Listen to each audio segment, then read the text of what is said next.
आजकल के रिश्तों के लिए सबसे खतरनाक वह लोग हैं जो अपनों के खिलाफ कानों में जहर घोलते रहते हैं। समस्याएं आना संकेत है कि तू सही मार्ग पर चल रहा है, क्योंकि कठिनाइयां हमें मजबूत और ताकतवर बनाती रहती हैं। ये याद रखना चाहिए, अगर आप वक्त की कदर करना सीख गए तो समझ लेना अपने जीवन की आधी मुश्किलों से दूर कर दिए अपने। यदि आप लोगों पर बहुत निर्भर करते हैं तो आप निराश जरूर होंगे। आपके दुख होने का किसी को कोई फर्क नहीं पड़ता, इसलिए सदा मुस्कुराते रहें। मत कर किसी से उम्मीद, हर किसी की अपनी दुनिया है। कोई कितना भी अपना हो, पहले अपना ही देखता है। सीधे इंसान को कभी धोखा मत देना, क्योंकि सीधे इंसान का हमेशा जवाब ऊपर वाला टेढ़े तरीके से देता है। जब मतलब ना हो तो बोलना तो दूर, उसकी तरफ देखना भी नहीं चाहिए। वक्त के सिखावे पर दुनिया में कई अपना नहीं होता, कोई अगर वक्त सही है तो सब अपने हैं। आज हम उस दौर में जी रहे हैं जहां मासूमियत को बेवकूफ़ी समझा जाता है। जिसकी नीयत अच्छी होगी उसकी हमेशा उन्नति होगी। जिंदगी में अपनापन तो हर कोई दिखाता है, लेकिन अपना कौन है ये वक्त बतलाता है। जिंदगी में अपना कोई नहीं होता। मान और सम्मान की लड़ाई में कभी अकेले रह जाओ तो रह लेना, पर किसी के सामने खुद को टूटने ना देना। याद हमेशा खुद को सम्मान रखना, हमेशा खुद को दूसरे के सामने सम्मान से ही देखना और दिखाना। जितना हो सके खामोश रहना अच्छी बात है, क्योंकि ज़्यादा गुनाह सिर्फ जुबान कराती है। नीयत से ईश्वर खुश होते हैं और दिखावे से इंसान। यह तो निर्भर करता है कि आपके प्रशंसा किससे है। किसी काम का चिंता करना ठीक है, पर चिंता उतनी भी नहीं होनी चाहिए कि वह काम ही बिगड़ जाए। अच्छी नीयत से किया गया काम कभी व्यर्थ नहीं जाता और उसका फल आपको ज़रूर मिलता है। आप आज तो भी कर्म कर रहे हो और उसका फल आपको कल प्राप्त होगा, और आज जो आपके पास है वो उसका पहले ही आपने कर्म कर चुके हैं जो आपको फल मिल रहा है। सही कर्म वह नहीं होता जिसका परिणाम हमेशा सही हो, बल्कि सही कर्म वह है जिसका उद्देश्य हमेशा गलत ना हो। संसार में कोई भी मनुष्य सर्वगुण संपन्न नहीं होता, इसलिए कुछ कमियों को नज़रअंदाज करके रिश्ते बनाए रखिए हमेशा के लिए। कुछ लोग तो आपसे सिर्फ इसलिए नफरत करते हैं क्योंकि बहुत सारे लोग आपकी इज्जत करते हैं। इसलिए जब ऊपर वाला आपसे कुछ वापस लेना चाहता है तो यह मत सोचो कि उसने आपको दंड दिया। हो सकता है कि उसने आपका हाथ खाली किया हो, पहले से कुछ बेहतर और अच्छा देने के लिए। संसार में केवल मनुष्य ही एकमात्र ऐसा प्राणी है जिसका जहर उसके दांतों में नहीं बल्कि उसकी बातों में होता है। आप सोच रहे होंगे ना, ये सही बात है। जो आपकी बुराई करते हैं उन्हें करने दो, क्योंकि बुराई वही करते हैं जो बराबरी नहीं कर पाते हैं। एक पेड़ से लाखों माचिस तैयार होते हैं, लाखों तीलियां तैयार होती हैं, लेकिन एक तीली से लाखों पेड़ जल जाते हैं। इस प्रकार एक नकारात्मक विचार शक के हजारों सपने कोयला कर देते हैं। कभी भी अपनी हार मानने से पहले एक आखिरी प्रयास जरूर कर लेना, क्योंकि उस समय आपके पास अनुभव जरूर होता है। समय और समझ खुशकिस्मत वालों को ही इकट्ठा मिलता है, वरना जब समय होता है तो समझ ही नहीं आता, जब समझ आती है तो समय ही नहीं मिलता है। गुस्सा एक ऐसी हथियार है जो आपके होते हुए भी आप उस पर वार करते हैं। इंसान कर्म करने में तो अपनी मनमानी करता है, मगर फल भोगने में कभी नहीं करता। अपना तो वो होता है जिसके साथ साथ बातें खुलकर की जा सके, ना ही कोई संभल करने की ज़रूरत है। मनुष्य अहंकार और गलतफहमी के कारण महत्वपूर्ण चीज़ों से दूर हो जाता है। गलतफहमियाँ सच नहीं बताती और अहंकार सत्य को देख नहीं सकता। अगर ज़िंदगी आपके हाथ साथ खेल रही है तो निश्चय है कि बेहतरीन आप खिलाड़ी होंगे।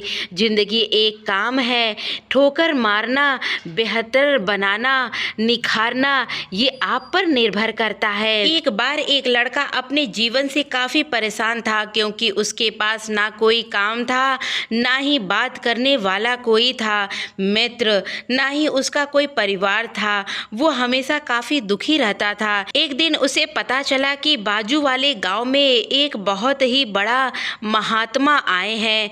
ये सोचता है कि क्यों ना मैं उनसे, उस महात्मा से अपनी सारी दुख बताऊं, सारी समस्याएं बताऊं, शायद मुझे कुछ इन दुखों का समाधान मिल जाए। फिर दूसरे दिन वह जाकर उस महात्मा से मिलने लगा और मिलने के लिए थोड़ी सी दूर पहुंचा। उसके बाद लड़के को प्यास लग गई। तभी उसको एक घर दिखाई देता है। वो लड़का उस घर में पानी मांगने जाता है। उस घर में से एक औरत निकलकर बाहर आती है, उस लड़के को पानी देती है और पूछती है कि तुम कहाँ जा रहे हो। वो लड़का कहता है कि मैं एक महात्मा से एक सवाल पूछने जा रहा हूँ। और औरत कहती है, बेटा तुम जहाँ जा रहे हो तुम मेरा भी एक सवाल पूछ लेना। दरअसल मेरी एक खूबसूरत सी बेटी है जो 20 साल की है, लेकिन उसने अभी तक बोलना नहीं चालू किया, तो इसलिए तुम उन महात्मा से ज़रूर पूछना कि मेरी बेटी कब तक बोलना चालू करेगी। वो लड़का कहता है ठीक है, मैं ज़रूर पूछूंगा। इसके बाद वो लड़का फिर से सफ़र के लिए निकल जाता है। थोड़ी देर चलने के बाद वो लड़का काफ़ी थक जाता है और एक पेड़ के नीचे बैठ जाता है। उस पेड़ के बाजू में एक भिखारी भी बैठा मिलता है।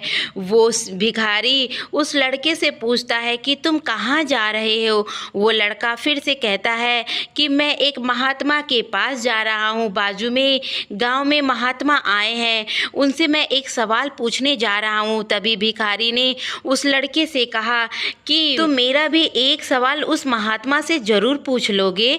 तो उस लड़के ने फिर से बोला, मैं ज़रूर पूछ लूँगा, बताइए आप, तुम्हारा क्या सवाल है। भिखारी कहता है, दरअसल बहुत सालों से एक खजाना ढूंढ रहा हूँ लेकिन मिल नहीं पा रहा है, और वो उस महात्मा से पूछ लेना कि वो खजाना मुझे कब तक मिल जाएगा, कहाँ मिलेगा। वो लड़का कहता है ठीक है, मैं तुम्हारा सवाल उस महात्मा से ज़रूर पूछ लूँगा। फिर थोड़ी देर चलता है, आराम करके फिर से वो लड़का सफ़र के लिए निकल जाता है। कुछ देर बाद उन लड़के को महात्मा के पास पहुंच जाता है और उनसे पूछता है कि गुरुदेव, मुझे आपसे कुछ सवाल पूछने हैं, क्या आप उनका जवाब मुझे ज़रूर दे सकते हैं। महात्मा कहते हैं, पूछो, मैं तुम्हारा सवाल ज़रूर तुमको जवाब दूंगा, कुछ भी हो ज़रूर पूछो तुम मुझसे। फिर वो लड़का बड़ा ही विचार में पड़ गया कि मेरे पास तो 3 सवाल है, औरत का, भिखारी का और मेरा खुद का, मैं कौन सा सवाल सबसे पहले पूछूं।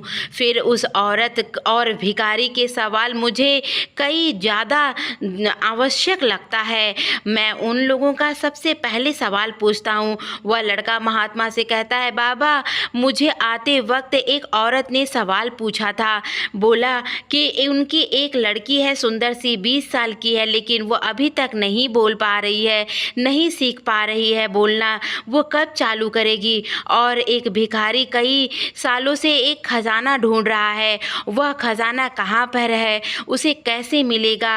वह दोनों सवाल सुनकर महात्मा लड़के को जवाब देते हुए कहता है कि जब उस लड़की की शादी हो जाएगी तब वो बोलना शुरू कर जाएगी। भिखारी का खजाना जहाँ वो बैठा है उसके ठीक नीचे ही है, जाओ उसे बता दो। सुनने के बाद वह लड़का उस भिखारी को जाकर उसके खजानों के बारे में बता देता है।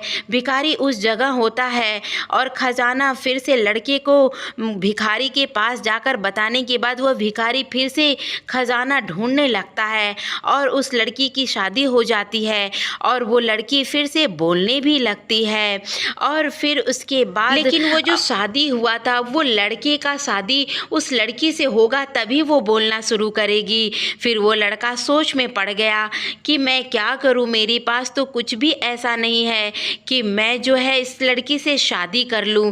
लेकिन फिर भी वो लड़का उस लड़की के लिए शादी कर लेता है और फिर उसके बाद वो लड़की भी बोलने लगती है और उस भिखारी को भी खजाना मिल जाता है और उस लड़के को उसका परिवार मिल जाता है, उसे कोई प्यार करने वाला मिल जाता है। उसका शादी हो जाने के बाद उसके सारे सुख उसके पास मिल जाता है।